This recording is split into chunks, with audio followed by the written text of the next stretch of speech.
Alright everybody, my name is Spy. Welcome back to another video, and today guys, I wanted to do something a little bit different here. I think this would be kind of a different perspective, so I pulled up some mock drafts from people in the national football media, and we're going to kind of go through and react to them for the Eagles here. I have a 7-rounder, a couple first-rounders, and we're going to see where the media stands on some of these players for the Eagles. I've done a lot of mock drafts on here. I've given a lot of my opinions. I want to go ahead and react to people in the media. So let's go ahead and get into this. Like I said, I have a couple here. Now, I didn't go through and look at every player, especially on the 7-round here. I did see the first round pick in this one and in one of the other ones, so I did pull them up ahead of time, but I do want this to be like a little bit of a surprise. So it's like a natural reaction type of video. So this is from Bleeding Green Nation. Now, side rant, there's a lot of Philly media that I don't like at all, that I hate. I'm looking at you, WIP. I really like Bleeding Green Nation. I think they're great. I think they do a great job.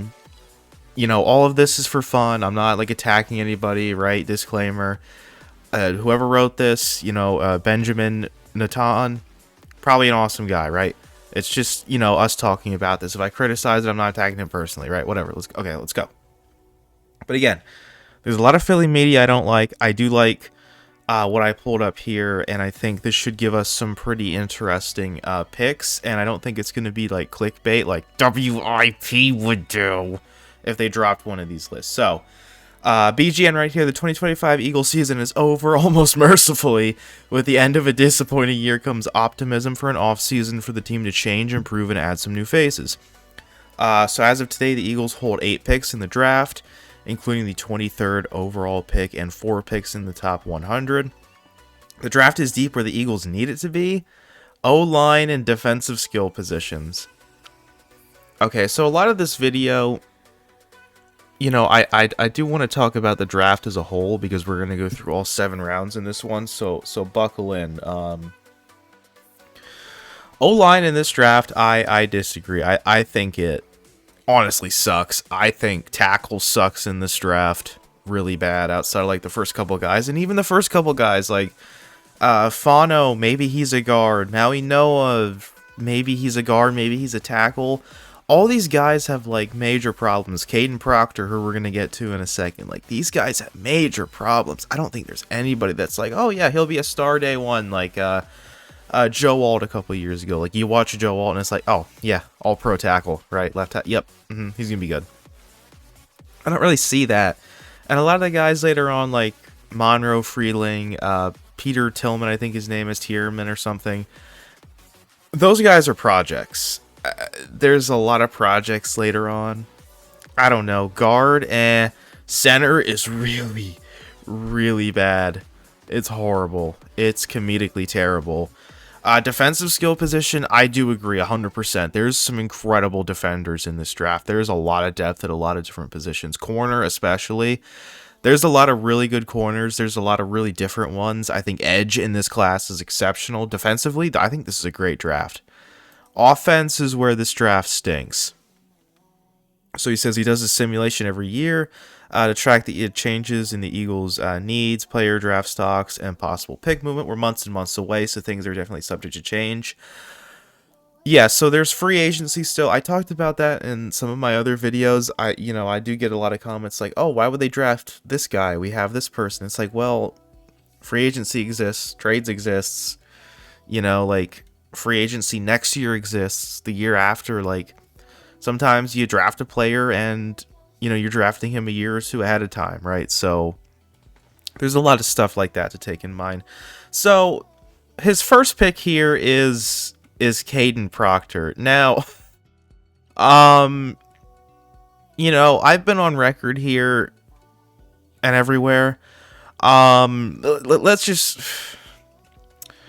I don't really like KADYN Proctor at all. I don't want to be one of those people that, you know, just comes out and says, oh, this player's, you know, going to be a bust. He's going to be an all-pro. He's going to be a Hall of Famer. He's going to be mediocre. Like, I don't like doing that. I kind of like to let things play out. I've gotten in trouble before for calling people busts, and then they were really good, and I was wrong about them. I was very wrong. My first year scouting about Drake London. I thought Drake London was going to be a bust. I thought he was the next J.J. Arcega-Whiteside. I was wrong. When he's healthy and if he has an actual quarterback, I think Drake London can be a top 10 receiver. Okay? I think in the future, he's going to be looked at as a top 10 talent in the NFL. I was wrong about him. I was right about Devin Lloyd, though. I said Devin Lloyd would be elite. And he finally had like that big breakout season after a couple seasons of being good. So you take some, right? You miss some, you hit some. I don't like throwing around big words like that. With KADYN Proctor, I hate saying, I think he just has bust written on him. I'm sorry, guys. I don't like KADYN Proctor really much at all. He's a project. He hasn't put it all together. He's had a couple years at Alabama to put it together. He never has. He's 6'7". Of course he's 6'7", right? He's 366. So he's like, he's at this weird size where if he plays tackle, he's probably going to get absolutely assaulted by speed rushers because he's just too big, right? There's big for tackle, and then there's just way too damn big. I think he's probably way too big to play tackle. I think if he played tackle in the NFL, it might be scary. It might be very, very scary. And then, I mean, yeah, he's big. You're going to have conditioning at this size. Can he, play all 4 quarters at 366? I don't know. I mean, athletically, he's a freak of nature, right? We just don't see people this big. Do you play him at guard? Okay, so we play him at guard, and now we have a 6'7" guard. It makes it way harder for your quarterback to see. And does he have the agility to really play that? I don't know. Is he gonna get destroyed in pass pro then? I don't know. It just gives me like the Mekhi Becton vibes, and Becton couldn't play tackle at all. Was always injured because he was too damn big. Always was just looked at as a bust. Had some potential. Comes to the Eagles, plays guard. Puts up a good season, right? Put up a good season. I do think people probably overrated him a little bit because in pass protection, he sucked. He was horrible in pass protection in 2024, but he was a good run blocker. Goes to the Chargers, absolutely sucks last year. Terrible at guard. I think he got benched. He was so bad. So you just have somebody who can't really stick at a position. I don't know. I mean, if he has a good anchor, I agree with that. He's a really good athlete. I don't know. I just feel like there's a world where it's like, oh, yeah, like, why do we do this? Right? Like, why do we draft this guy? I think in any other draft, Proctor is not a first-round pick. I think in any other draft, or this isn't even, like, Eagles-related, any other draft, this is probably a second-round pick, like a mid to late second-round pick. This draft sucks, okay? So somebody like this gets their stock bumped up because of that. And I just don't really, want to sit here and draft somebody like that at 23. Let's read his reasoning. So, there's many reasons that the Eagles struggled on O-line this year, and health in the trenches was a big factor. This is very true. I was watching some tape of the under center run blocking. Cam Jurgens and Landon Dickerson getting assaulted quite frequently. Mailata here and there. Steen was fine. He's a fine player. I was on his ass a lot throughout the season. He's fine. He's a average NFL starter. Lane Johnson was in and out. Missed the second half of the season. Still really good when he plays. Obviously, Cam Jurgens had a back injury last year. We know that. He was not 100% this year. He couldn't move. Landon Dickerson came in with an injured meniscus and couldn't move. Yeah, health was a problem. Health was absolutely a problem. 100%. The Eagles really felt the injury to Lane Johnson, and the fact that the interior offensive line was never fully healthy. They need to get younger in the trenches, and KADYN Proctor makes a ton of sense in the first round. No. I'm sorry. I'm sorry. In any other draft, this guy's not a first-round pick. Okay, I'm sorry. I don't think he is. Even with the athletic upside, even with him being a project, I just don't think he's a first-round pick in any other draft. I mean, this is a tweener tackle guard.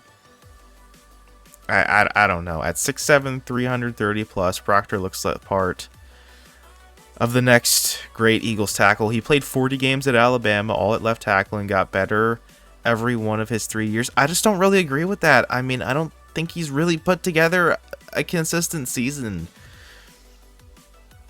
I don't know if he's necessarily gotten better to that extent.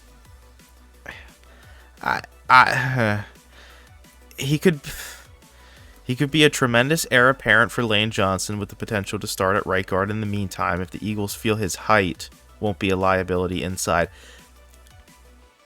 I mean, it kind of was with Becton. You kind of saw it. You know, you have Jalen Hurts, isn't the tallest quarterback in the world. Do you want a 6'7" guard? No. I don't know. And he probably would be better at guard in the NFL. I just don't know if he can play tackle. I don't like this pick. I see this get made a lot. I'm not like... I don't want this to come off as like snobby. I don't think this is a good fit.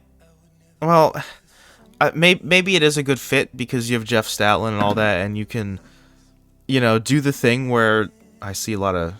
This is going to sound so snobby. I don't want this to come out the wrong way.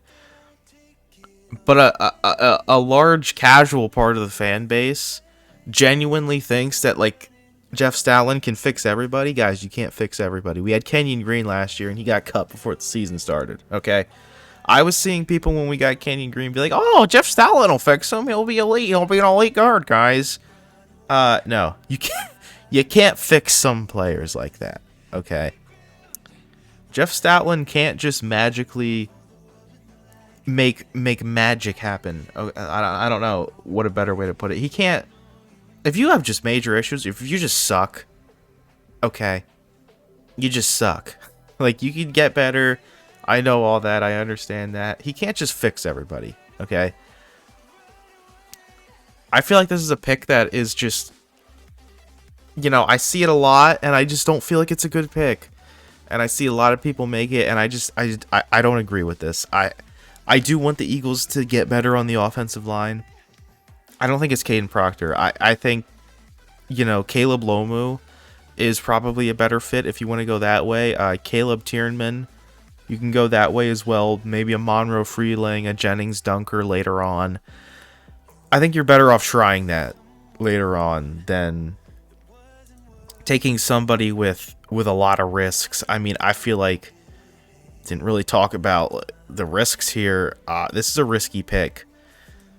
It's a risky pick. I would say for a lot of teams.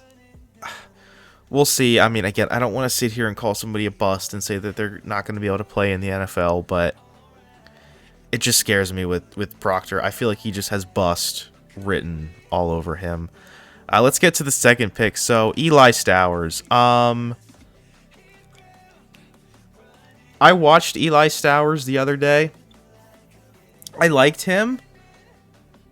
I don't really like the tight ends in this class, honestly. I said I wasn't going to do this, but I use this website all the time, NFL Draft Buzz. It just gives you like an overview of players. I think it does a really good job in that regard. I just want to pull up the tight end class more than anything. My internet sucks right now. It's like 0 degrees outside. The internet's been absolutely terrible. I don't know if I'll be able to pull it up, but I don't really like this tight end class outside of Sadiq. I watched Stowers, and what I saw was a big slot receiver. I liked him. I think there's definitely some juice there in Stowers. This isn't going to load, of course.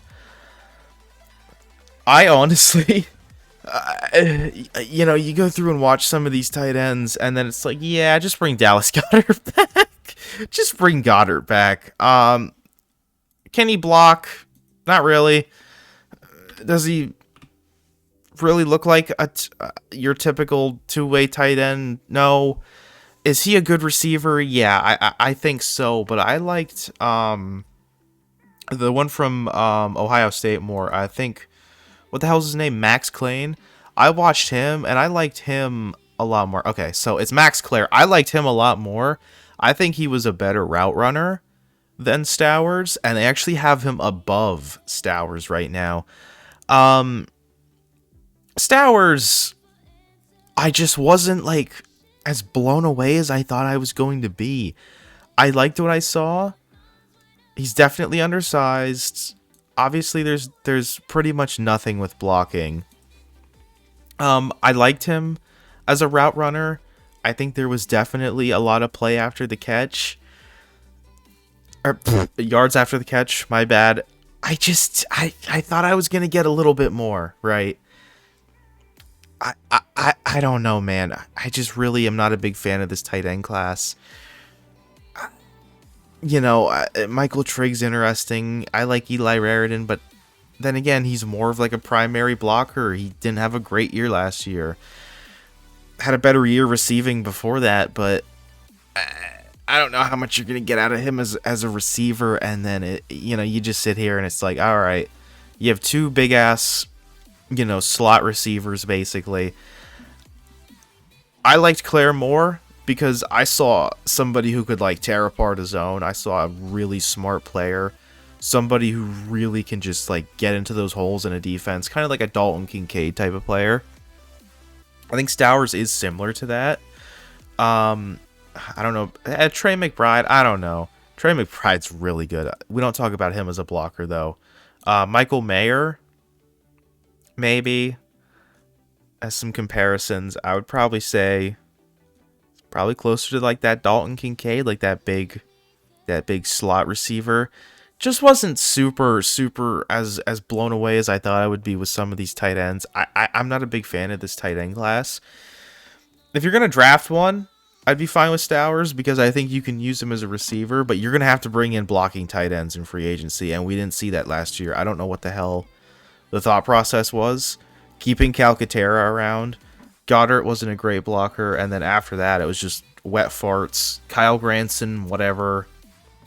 They lost their fullback on the first play of the season, Ben Van Sumeren, pretty much the entire blocking game fell apart very quickly. So he types here, Eli Stowers is a guy I'm going to probably pound the table for all off season. Dallas Goedert is a free agent, and even if A.J. Brown returns, the Eagles need a third guy in their passing game. Goddard is a free agent. I would say probably just bring him back and then draft somebody later on, like an Eli Raritan. I feel like that's probably the best course of action. I'm not really seeing star here, with a lot of these guys. Stowers is smaller as a tight end at 6'4", 235, and will probably struggle with inline blocking. Oh, no, he will struggle. Not probably.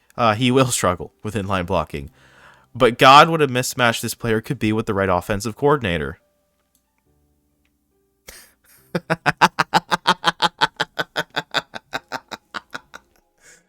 Oh my God, the right offensive coordinator.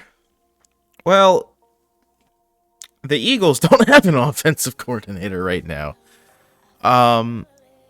There was the report about Nick Sirianni calling plays.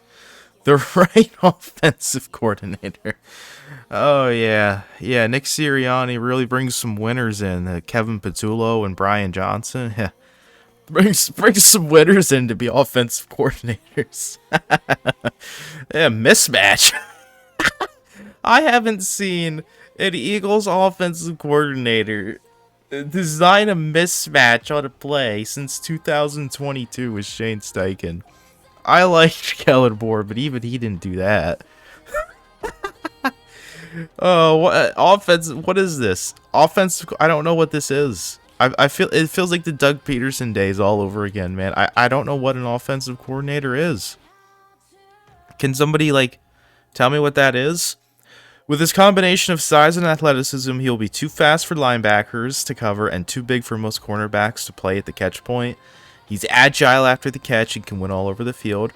I honestly think he goes much higher than this after the combine, but right now I can dream. I would probably agree with that.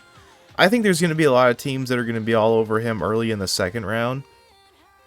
I don't know. This is what, late?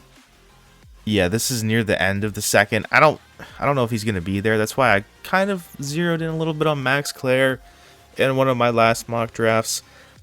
I don't hate Stowers. I just expected a little bit more because people were talking about him like you know, I was going to watch it and get rock hard, and that just didn't really happen. But I'm not against this pick at all. Now we get to a pick I love. Oh, man. What's a man got to do to watch some D'Angelo Pons? If you didn't watch the national championship between Miami and Indiana, D'Angelo Pons, if there was an MVP for that game, I know it would be Mendoza because he's a quarterback and he made some great plays and he had that big run. Jesus, D'Angelo Pons was the best defensive player out there for Indiana. Obviously, Ruben Bain's out there too and guys like that for Miami, but D'Angelo Pons, what a hell of a game. Unbelievable tackling, providing great coverage on some deadly receivers that Miami has, and just making plays. D'Angelo Pons just makes plays. He is just a playmaker coming out of your secondary. Now, D'Angelo Pons is like 5'8". He's like a couple inches taller than me.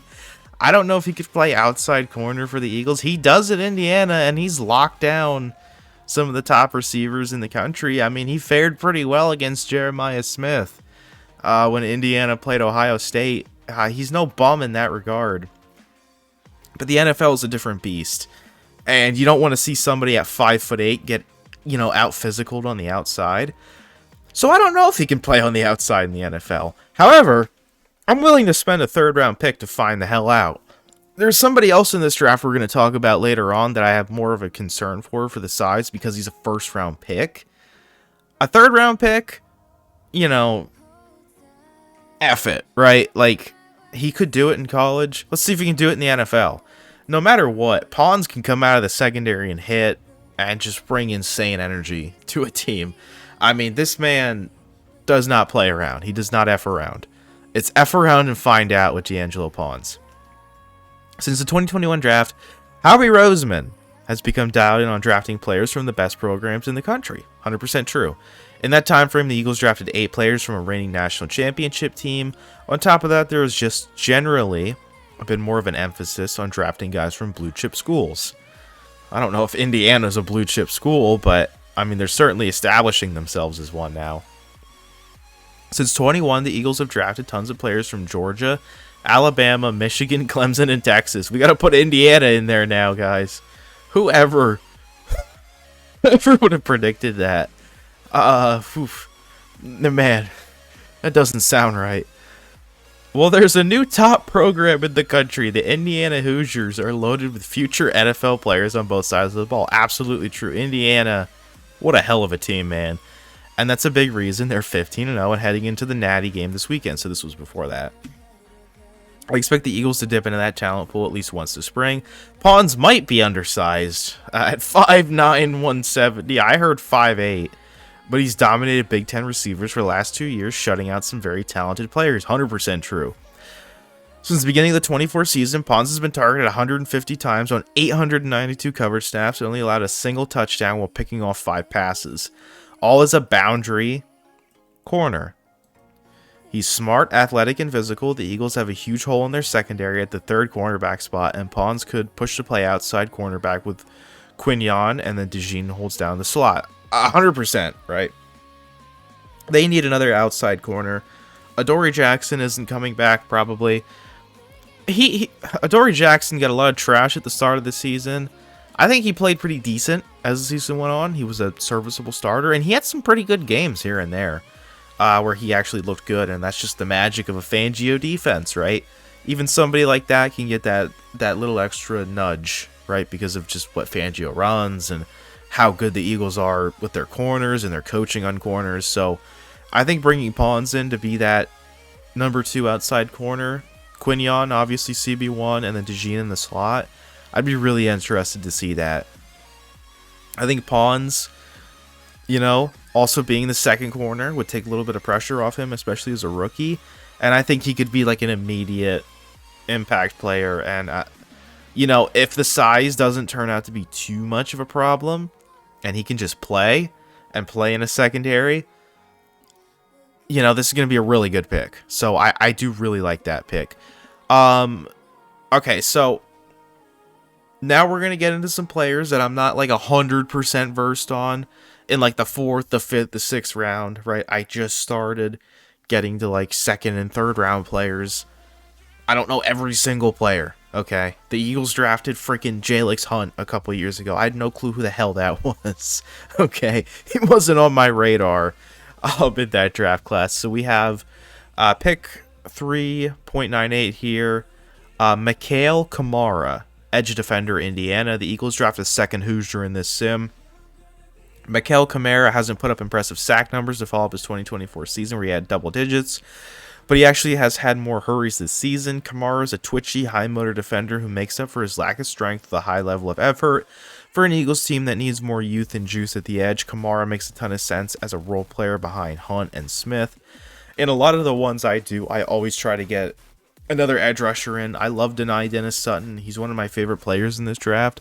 Always try to get another edge rusher in there, so somebody who can get some hurries and some pressures. 100% okay with that. Juice off the edge, you gotta have it, right? It's always good to have that. Oh, okay, so I don't always see this. This is interesting. So I don't always do a running back.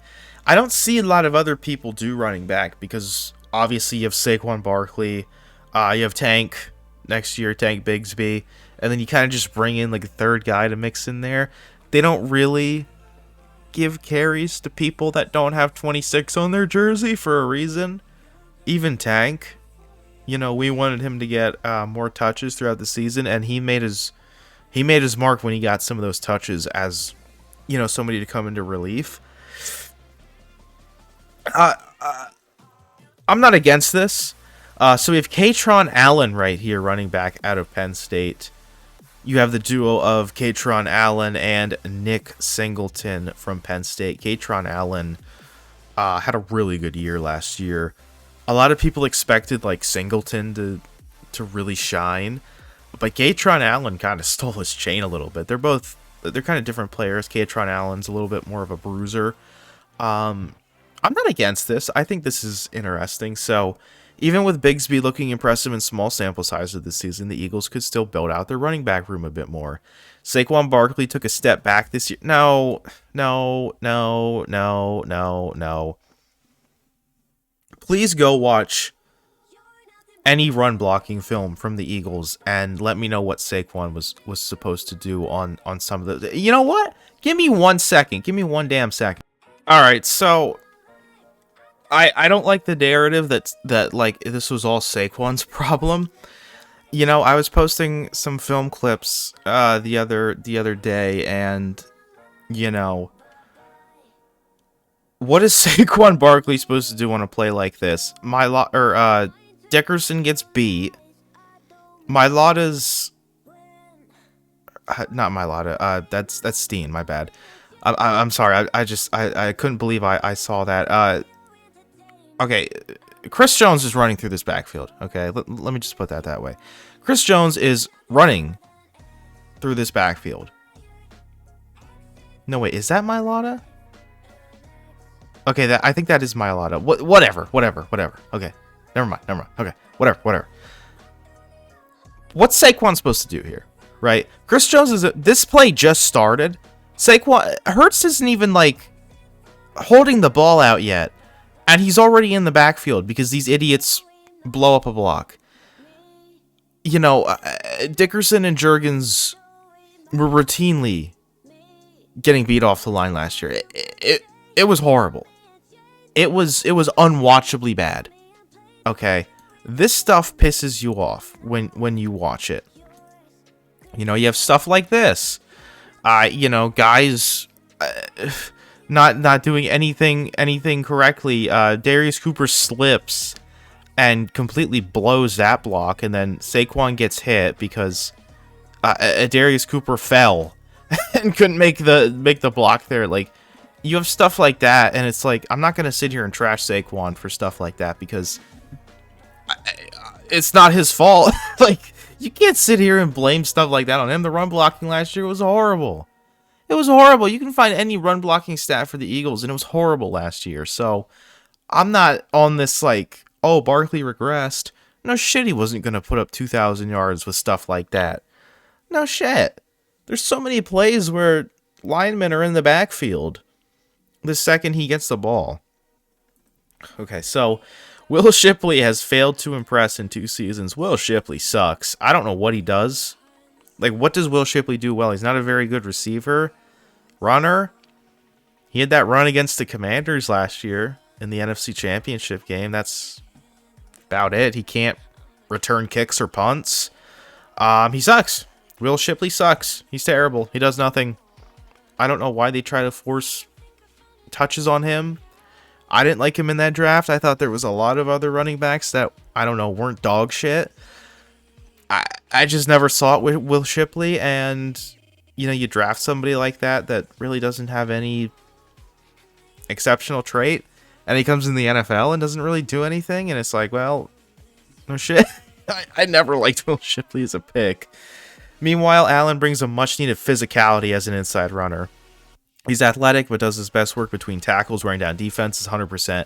He could be a great complement to Barkley and eventually take over as the lead back. No, I don't know if Kaytron Allen's a lead back in the NFL, but he's a really powerful runner in between the tackles. Touchdown machine at Penn State. He put up an awesome season, just an absolute bruiser. So I'm not against that. I think that's an interesting way to go. Now, I've been pounding the table on this with receivers. So he goes with Bryce Lane out of North Dakota State. I have heard of him. You know, I haven't got to North Dakota State players yet, but I have heard of him. You know, in these middle rounds for drafts. No matter what happens with A.J. Brown this offseason, the Eagles need to keep adding youth to their wide receiver group. It's so bad. It's terrible. Jahan Dotson, horrible. Thank God he's a free agent. Darius Cooper, whatever. He's just like an X. That's about it. Backup X receiver. Can't really return kicks or punts. Didn't really give you anything vertically to stretch the field. Whatever.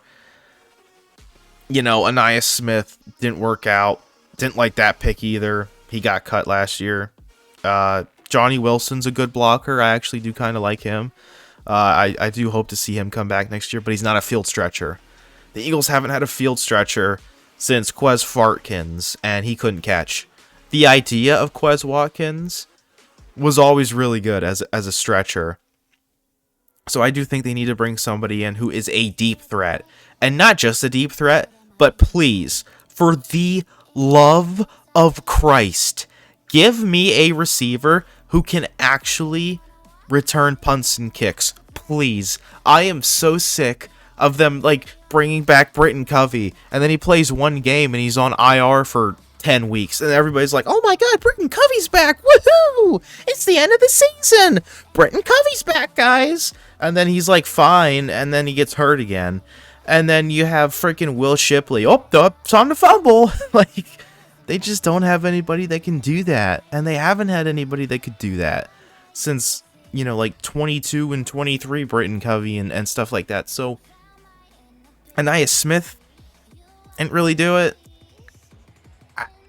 Please give me somebody who can return kicks. That's why I love Omar Cooper Jr. But Bryce Lance is physically impressive at 6'3", 210. In the last 2 seasons, Lance has caught 126 passes for 2,148 yards and 25 touchdowns, while averaging over 17 yards per catch. Yeah, that's that North Dakota State tax right there. He could immediately come in and push for snaps at wide receiver 3 and contribute early as a big play threat. I mean, that's just what they need, man. Somebody who can go down the field and make a big play. Okay, so this is somebody that I've had my eye on. This is somebody that had a lot of hype a couple of years ago. He's been somebody that we've like always talked about. Really fell in this draft. Did not have a good season. That is Ernest Green, the O-lineman out of Georgia. Ernest Green came to Georgia with high expectations that he never really met. Despite being a 3-year starter at left and right tackle, Green battled through injuries and inconsistent play. That being said, he's still talented at 6'4", 320. He has long, strong arms, plays with a lot of intensity, could be a guard in the NFL with the right coaching, and that's coaching he could get in Philadelphia. So now we're at the point where we're just throwing darts at the board. Ernest Green is somebody that just, never really lived up to that potential. But, hey, this is where you take shots on guys that have, like, injury problems here, but still have some size, right? 6'4", 320. Again, I'm okay with taking a shot like that later on in the draft.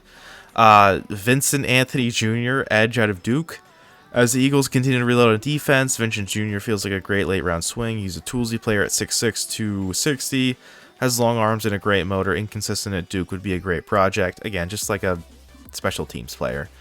So how would I grade this mock draft haul for the Eagles? Okay. Well, okay, that's a good question. I don't like the first round pick. I think this isn't the way they should go.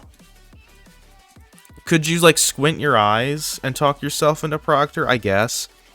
Just not the way I would go. Eli Stowers, I'm fine with this. D'Angelo Pons, love this pick. Mikel Kamara, don't know a ton about him. I like the idea of this pick. This one I actually kind of talked myself into. I like this pick. Okay with this one and this one. I'd give this like a B. I like this one. I'm okay with this. You got Pons. You got another receiver. I feel like if he would have nailed the first round pick and went in a different direction, I would probably have liked this one a little bit more. But this is a nice little mock draft. I like this one. So we have the Daniel Jeremiah one here. He dropped this the other day. One of the guys from the like just national NFL media. That made a mock draft right here. This one's interesting. There's some interesting picks in here, like David Bailey at 6, Mansour Delane at 5. The Saints getting Jeremiah Love. Everybody gives him to the Chiefs. I think that's an interesting way to go. This one was crazy. Colton Hood at 12. Guys, I need you guys to like go out there and say Colton Hood sucks, because we got to get his draft stock down. Okay, I want him at 23. I love Colton Hood. And it unfortunately does kind of start seeming like his draft stock's going up and people are starting to notice him. I don't like that. I really want him at 23 because I love Colton Hood. One of my favorite players in this draft. So, if a video of him with a gas mask and a bong comes out, I'm going to be very happy. What else do we have here? Oh, Emmanuel McNeil-Warren. I talked about him earlier on in the draft cycle. Really like him. He went from a second-ish round player. He's starting to sneak up into that first round now. We'll see how that works out. But at 23, he gives the Eagles Avion Terrell. So he says Terrell teams up with DeJean and Quinyon Mitchell to give the Eagles the best young secondary in the NFL. The former Clemson Tiger can play inside or outside. So, not too long ago in this video, I was, giving D'Angelo Pons some sloppy toppy. I feel a little bit differently about Avion Terrell because he would be a first-round pick. Am I against this? No. I don't know if he could play on the outside in the NFL. This is just another small corner. They have him at 5'11", 180 on here. When you watch him play, he does look small. That frame isn't very big. But he's a really good playmaker. Definitely, definitely don't know where he's going to play in the NFL, if he's going to be better inside or outside. Same thing I said with Pons, but this is a different scenario. This is a first-round pick, okay? You would ideally want him to be your outside CB2. Now, Terrell is a very aggressive player, a very good tackler, a very physical player. He does separate receivers from the football at the catch point. Aggressive, has a nose for the football. I agree with that 100%.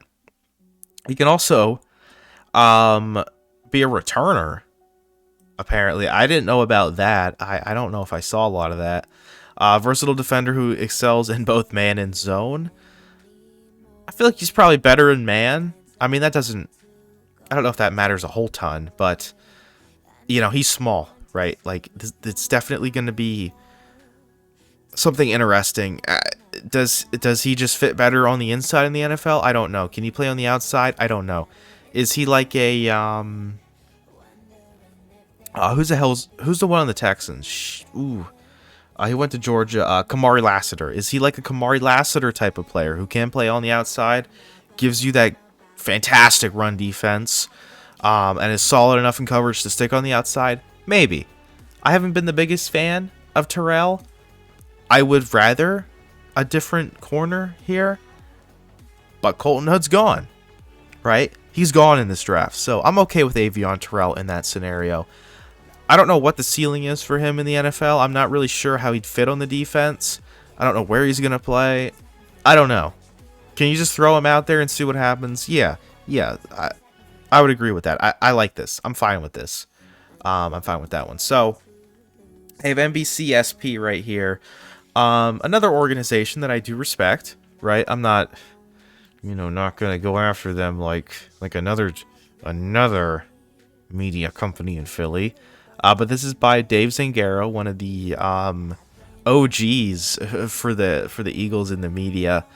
They have a couple different people on here they brought on for some mock drafts. We'll go through this a little bit quicker. We've been on here ranting and raving for quite a while, but Dalton Wasserman from PFF, he gave the Eagles Kenyon Sadiq at 23. Somebody else we talk a lot about on this channel. Tight end's going to be interesting to see what happens. I can't wait for free agency. I kind of want this to just be over. I don't know where Sadiq is going to go. I mean, if you pull up like the Daniel Jeremiah one, he had him here to the 49ers at 27. I don't know if he's going to stick around that long. But screw it. I mean, it's possible, right? Does he go to the Panthers? The Panthers need a tight end. Does he go to maybe the Vikings? I don't really think so.